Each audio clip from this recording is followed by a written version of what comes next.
थोडी.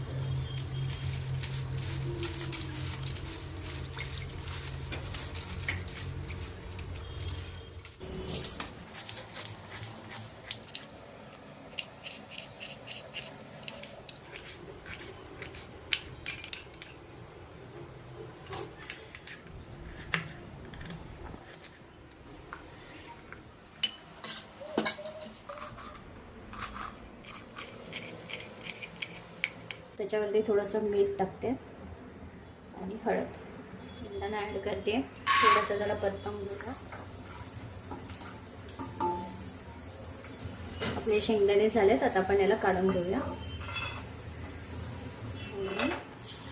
मोहरी टाकली आपली. आता जिरं, त्याच्यात कढीपत्ता ॲड करूया, हिरवी मिरची, कांदा,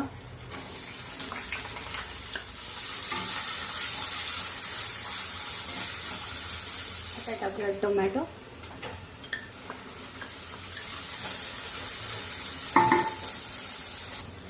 हे दोन्ही पण सॉफ्ट होण्यासाठी मी थोडं मीठ ॲड करते.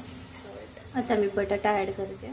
त्याला सॉफ्ट होईपर्यंत, एक वाफ निघेपर्यंत झाकून ठेवते. इथे आपला बटाटा सॉफ्ट झाला. आता आपण याच्यात थोडीशी हळद आणि शेंगदाणे जे मिक्स करून घेऊया. आता आपण पोहे टाकूया. पोहे इथे मला थोडेसे कोरडे वाटतात, सो मी याला वरतून पाणी शिंपडून घेणार आहे आणि वरतून थोडी कोथिंबीर.